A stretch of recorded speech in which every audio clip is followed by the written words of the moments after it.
하신 거죠? 여러분 반갑습니다. 차길령입니다. 자, 수학 문제집을 어떻게 공부해야 되는지 학생들이 너무 질문을 많이 하기 때문에 선생님이 영상을 준비했는데 이 영상 하나로 수학 문제집 완벽하게 씹어 먹을 정도까지 단거나 하는 방법 알려드릴 테니까 이제 끝까지 잘 보시면 도움이 많이 될 겁니다. 일단 우리가 수학 문제집을 학생들이 책에다 푸는 학생들이 있고 노트에 푸는 학생들이 있는데 어떻게 푸는 게 좋습니까? 물론 내가 최상위권이야. 막 100문제 풀었는데 두세 문제밖에 안 틀려. 그러면 모르겠지만 나머지 학생들 뭐 100문제 중에 10문제 이상 틀린다. 뭐 실은 10문제 이상 대부분 틀리잖아. 그지? 그런 학생들은 반드시 노트에 푸는 게 좋습니다. 왜 그러냐면 우리가 이제 2번 풀고 3번 풀어야 되잖아. 틀린 문제는. 근데 일단 지저분하면 내가 옛날에 풀어놓은 흔적들이 있으면 다시 풀기 싫잖아. 그죠? 그래서 이 N의 독을 하려면 당연히 문제풀이 노트에 풀어야 된다. 자, 그러면 우리가 지금 하려고 하는 게 뭐냐면 이런 거예요. 뭐 개념서 뒤에 나와 있는 연습 문제나 선생님 책 마하겔로시인데 아니면 그냥 유형서, 그냥 우리가 알고 있는 유형 문제집을 풀 때는 노트에다가 푸는 게 좋은데 니네 생각해봐. 노트가 그냥 백지 노트가 좋을 것 같아? 아니면 이 줄이 쳐져 있는 라인 노트가 좋을 것 같아? 당연히 줄이 쳐져 있는 라인 노트가 좋습니다. 자, 그 이유는 좀 이따 설명을 할 거고, 그래서 이렇게 라인 노트를 준비를 해야 돼. 그리고 라인 노트를 반을 접을 거야. 자, 봐봐. 일단 이렇게 문제가 이제 나와 있잖아. 그죠? 뭐 1번, 2번, 3번, 4번, 5번 이렇게 나와 있는데 얘를 이렇게 반을 접어. 이렇게 반을 접어 가지고 이렇게, 자, 이렇게 반을 접어서 이제 왼쪽에다가만 풀 거야. 왼쪽에다만 풀 건데, 자, 이제 풀었어. 이렇게.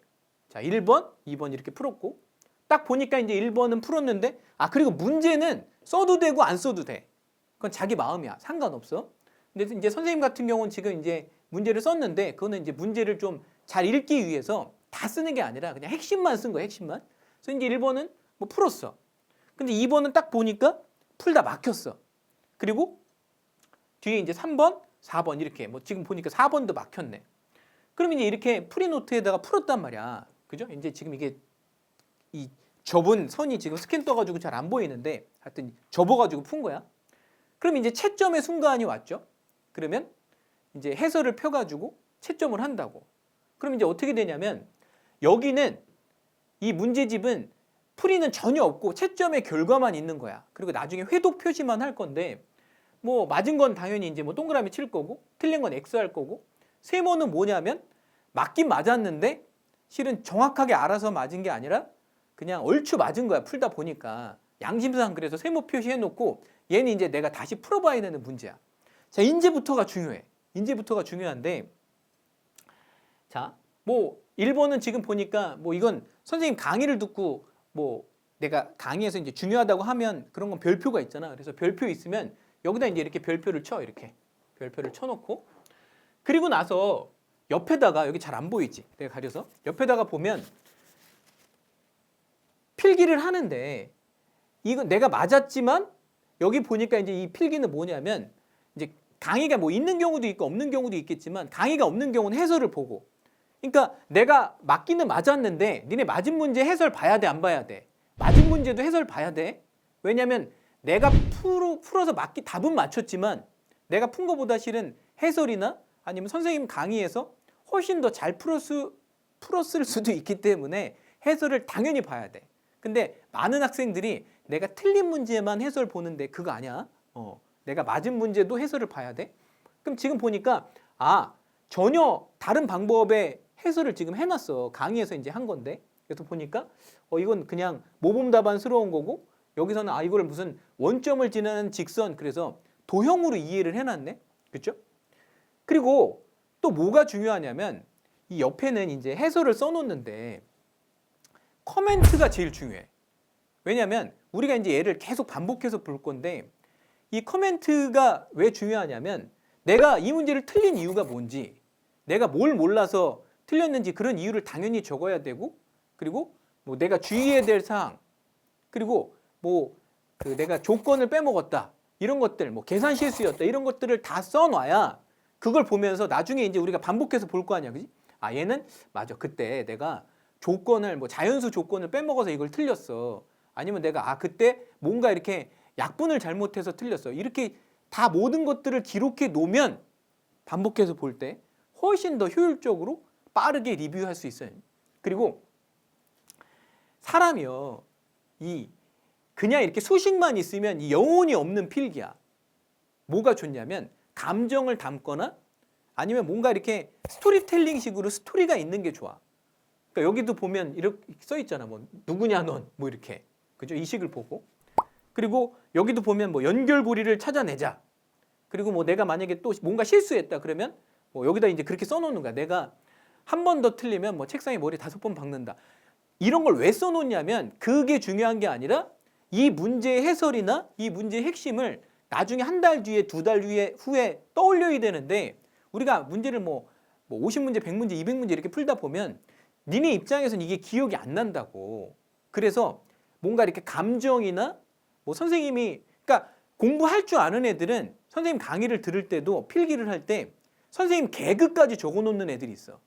특히 공부 잘하는 애들이 그런 거 적어놓는다. 뭐 옛날에 이 문제를 푸는데 뭐 선생님이 4번 문제를 풀어주는데 뭐 길령이가 어디 설악산 가서 소매치기 당해가지고 뭐 돈을 뭐 5만 원 잊어버려 이런 얘기를 적어놓는다고. 여기다가 왜 적어놓냐면 그게 재밌어서 적어놓는 게 아니라 나중에 사람이 기억을 할 때 맞아 그 길령이가 소매치기 뭐 얘기했는데라고 하면서 이 문제의 해설이나 선생님이 이 문제 설명할 때 그 핵심 포인트랑 딱 버무려지면서 이 기억이 남는 거야. 그래서 이 기억이 오래 남기 때문에 반드시 이제 그런 것들을 적어놓는 코멘트가 굉장히 중요하고 그리고 자 뒤로 한번 넘겨볼게.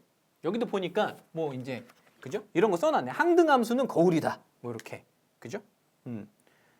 자 그리고 이제 아까 내가 그 얘기 해주려고 했는데 이렇게 줄을 맞춰가지고 푸는 게 굉장히 실은 중요해요. 왜 중요하냐면 나중에 이제 이게 우리가 해설을 볼 거 아니야. 해설을 보는 순간이 온단 말이야. 그럼 해설을 볼 때 니네 보통 모든 문제집은 해설이 이렇게 선이 가 있고 왜 이렇게 밑으로 내려가게 돼 있지 해설이. 그러면 내가 푼 거랑 형식이 똑같은 거야. 그럼 이렇게 비교를 딱 해보면 내가 푼 거하고 해설하고 이렇게 매칭이 잘 된단 말이야. 근데 이제 이 문제풀이 노트가 없는 애들은 보통 이제 해설만 보면서 이렇게 줄을 치거나 이렇게 막 해설만 눈으로 보면서 한다고. 별로 좋지 않아요. 자, 그리고 진짜 중요한 거는 이거는 시험 점수랑 직결되는 건데 이렇게 줄을 맞춰서 푸는 연습을 하잖아? 그러면 공간 활용 능력이 생겨. 선생님 그게 뭔데요? 그게 뭐냐면 우리가 시험을 볼 때 이 여백에다 풀잖아. 그러면 이 여백에다가 잘 줄 맞춰서 푸는 사람이 있고 어떤 사람은 뭐 여기 썼다가 저기 썼다가 막 줄도 막 식도 삐뚤삐뚤 이렇게 막 대각선으로 쓰고 이런 사람들이 있는데 점수 차이가 난다고. 왜 그러냐면 니네 시험 문제는 이어 풀기가 중요하지. 이어 풀기가 뭐냐면 우리가 1번부터 25번까지 순서대로 푸는 게 아니잖아. 쭉 풀다가 7번에서 막혔어. 그럼 조금 생각해 보다가 이건 시간이 너무 오래 걸릴 것 같아. 그러면 체킹해 놓고 끝까지 맨 뒤에 25번까지 갔다가 다시 돌아오잖아. 그럼 다시 돌아오면 막혔던 데부터 이어서 풀어야 되는데 이게 이어 풀기야? 근데 줄을 쫙 맞춰가지고 정리한 사람들은 그냥 이어서 풀 수 있어.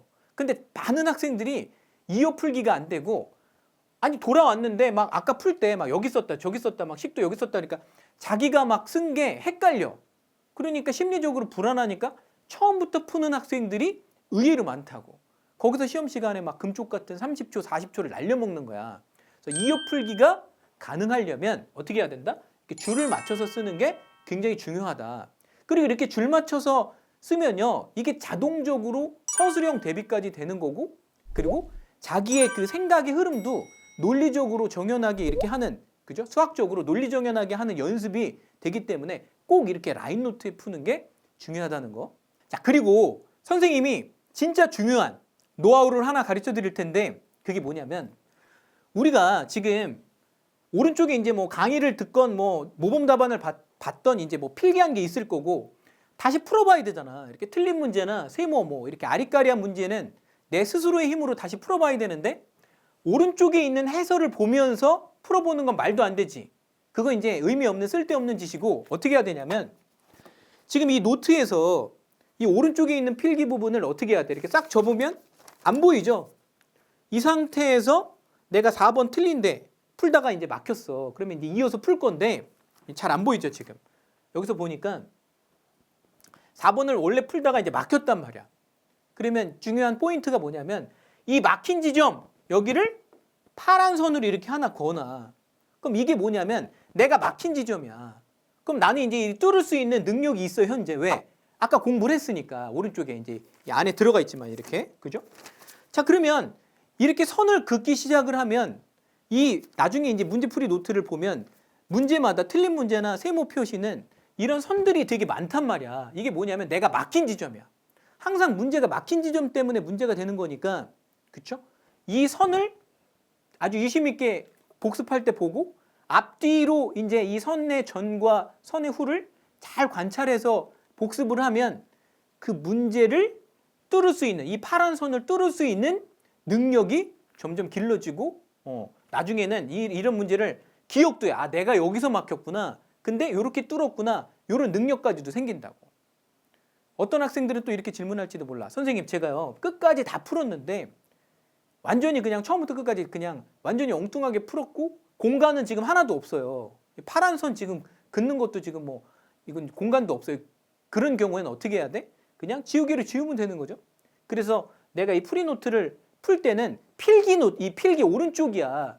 뭐 빨간 펜, 파란 펜 여러 가지 색깔로 그 필기하는 거는 대단히 좋은데 반대로 이쪽은 뭘로 하는 게 좋아? 연필이나 샤프로 지울 수 있는 그런 펜으로 이 왼쪽은 그렇게 푸는 게 좋을 거고, 그 다음에 이걸 이제 우리가 여러 번 풀어봐야 되잖아. 2번, 3번 풀어봐야 되잖아.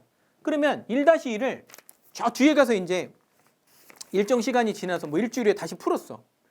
근데 채점해 보니까 또 틀렸어. 그러면 이제 X를 하고, 그죠? 회독 표시를 하고, 그 다음에 이제 어떻게 하는 거야?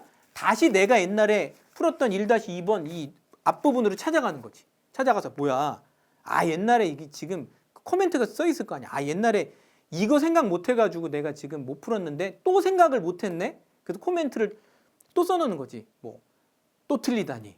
점점점. 뭐 이런 걸 막 코멘트를 쓰는 거야. 그리고 나서 이제 뭐 세 번째는 인간적으로 맞겠죠, 이렇게. 그래서 기본적으로 몇 회도 틀린 문제는 3번 정도는 풀어보는 게 정상이야. 자, 그리고 이 문제 풀이 노트를 다 만들었어. 그럼 이제 어떻게 해야 돼? 자주 봐야 돼. 자주 봐야 돼. 그래서 그 독서하듯이 그냥 틈날 때마다 자주 봐야 돼. 우리가 예를 들어서 문제집에서 200문제를 풀었어. 그럼 200문제를 다 풀어볼 수는 없잖아.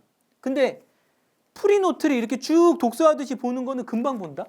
시험날도 아침에 뭘 보는 게 제일 효과적이냐면 문제 풀이 노트를 보는 게 가장 효과적이야. 왜? 시험 시간에는 문제를 풀어야 되잖아. 그러니까 그날 아침에 몇백 문제를 그냥 풀이 노트를 이렇게 보는 거야. 그러면 내가 옛날에 했던 코멘트들, 뭐 아까 얘기했던 그런 파란 선들, 내가 옛날에 뭐 조건 까먹었던 거, 뭐 선생님의 뭐 완전 개드립, 그리고 뭐 선생님이 뭐 3초 풀이 같은 거 많이 가르쳐 주잖아. 그래서 뭐 써놨을 거 아니야. 뭐 3초 풀이 있음. 그런 걸 보면서 아, 맞아. 이 문제는 3초 풀이가 있구나. 이런 걸 중점적으로 복습을 하다 보면 자연스럽게 여러 문제집 풀지 않아도 문제집 한 것만 단거나 이런 방법으로 해도 성적은 10점 이상 반드시 오릅니다. 자, 오늘 선생님이 가르쳐준 방법대로 수학 문제집 효율적으로 공부하시길 바랍니다.